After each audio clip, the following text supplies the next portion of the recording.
तो मेरा पहला दायित्व तो साहित्य और साहित्य के संवर्धन के लिए ही है।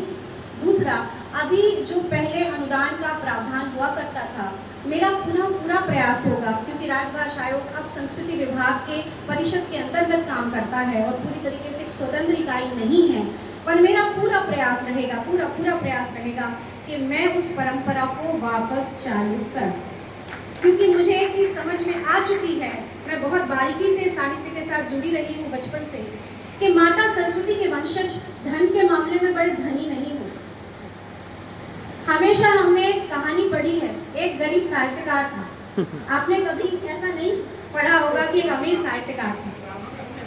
वो ब्राह्मणों के लिए भी है, साहित्यकारों के विशेष रूप से। तो ऐसी कंडीशन में क्या है कि बहुत ज़्यादा आवश्यक हो जाता है कि माता सरस्वती का रूप ज्ञान लक्ष्मी भी है, तो ज्ञान के साथ लक्ष्मी की भी आवश्यकता बहुत ज़्यादा है। और मैं भाटिया जी को सुन रही थी, मुझे इतना अच्छा लगा उस कुछ आपकी एक दो जो लाइनें हैं, एक दो पंक्तियाँ जो आपने बोली, वो मेरे मस्तिष्क पे अंकित हो गई हैं। वो मुझे हमेशा याद रहेंगी कि पद वाले तो भूतपूर्व हो जाते हैं।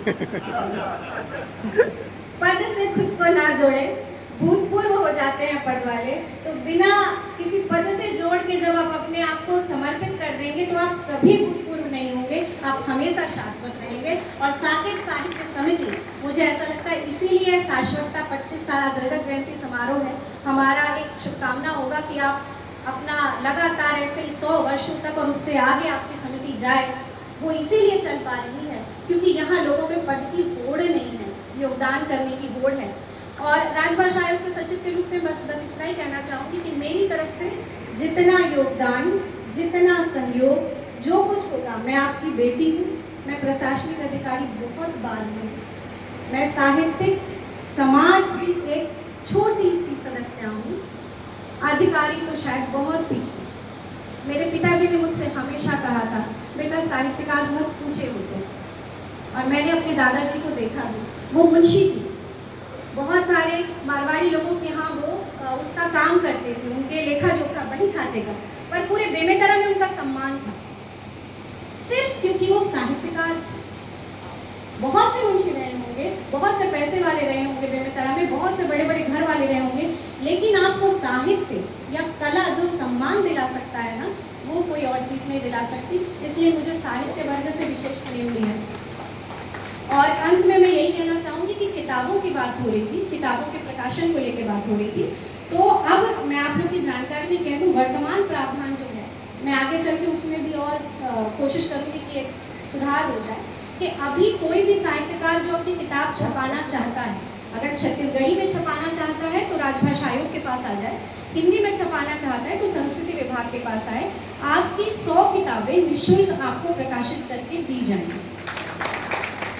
और एक चीज़ और कहना चाहूँगी कि जब आप अपनी किसी प्राइवेट प्रकाशक से कोई किताब छपाते हैं और जब आप राजभाषा आयोग या किसी सरकारी संस्था से छपाते हैं, दोनों में बहुत अंतर है।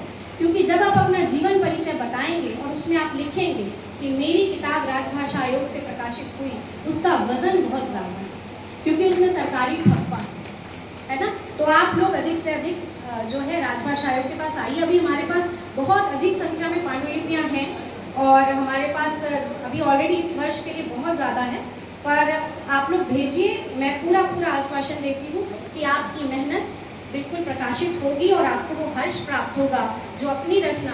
किसी किताब का विमोचन होता क्या है? किताब का विमोचन का अर्थ होता है कि जो साहित्य साधना आपने की, जो विचार आपने शब्दों के माध्यम से सीखे, वो अब आप समाज को अर्पित कर रहे हैं, यही होता है किताब का विमोचन।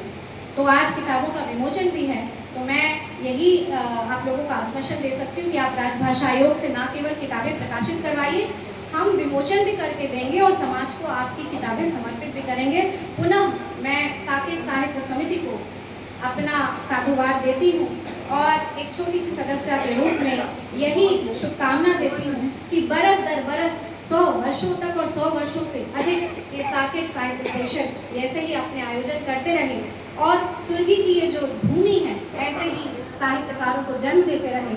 अमिताभ बच्चन का एक गाना है, अमिताभ बच्चन का गाना नहीं, उनकी फिल्म का एक गाना है कि अभी और आएंगे मुझसे बेहतर कहने वाले, मुझसे बेहतर सुनने वाले, अभी और आएंगे, आपने देखा होगा। तो तो हम ये आशा करते हैं कि वाकई हमसे बेहतर कहने वाले भी आएं और हमसे बेहतर सुनने वाले भी। क्या बात है। माता सरस्वती को पुनः प्रणाम करती हूँ।